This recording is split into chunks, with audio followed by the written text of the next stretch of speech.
Our team's reporter Nick Dubina has more on who is involved and why they say it's important. Good evening, Nick.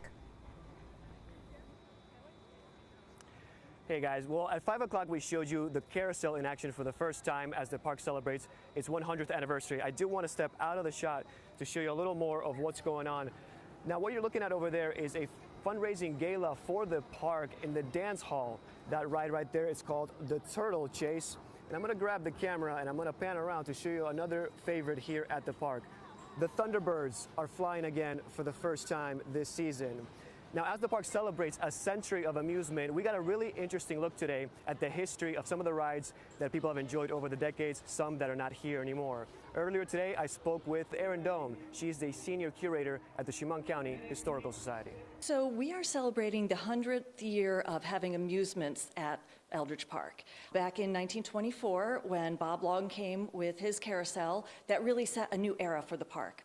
So we're celebrating that here at the museum by showing off some of the items that are actually on loan from Eldridge Park and some pieces from our own collection. We have 26 pieces. The biggest one, obviously, is the lion, and that was on the original carousel that came here in 1924. And that was the carousel that ran until the park actually closed in 1980s. The pieces got sold off. The mechanism actually stayed. The motor that ran the merry-go-round around stayed in the park. So that's original and was used to rebuild the merry-go-round. The Speedway roller coaster, it was 1937 when the roller coaster was added to the park. Everybody remembers loving it. It was one of those great old-fashioned wooden roller coasters. It had the sounds of the wooden roller coaster, and it was just so much fun to ride. So they did have another roller coaster back in the day. It was actually a gravity roller coaster, another wooden one, and it was completely gravity powered. This car is entirely original to Eldridge Park. This was one that was on their turnpike ride, and it is entirely original. There was a miniature railroad. Yeah, they actually built it as the smallest steam railway in the world. Whether that was true or not, I have no way of knowing, but it was fairly popular, and it was a really neat place. They had a racetrack where they did horse racing. They had a casino, which I really wish we could get that back. It wasn't a gambling casino. It was a place where people would go and eat in the restaurant, but it had 6 stories of balconies that you could go in and see a fantastic panoramic view of the area. Dr. Edwin Eldridge was the reason why we have Eldridge Park. He bought 100+ acres of land. It was mostly swampy. It had the lake in the middle. And he decided to make it a park. He was a medical doctor, but he got involved in business and entrepreneurship.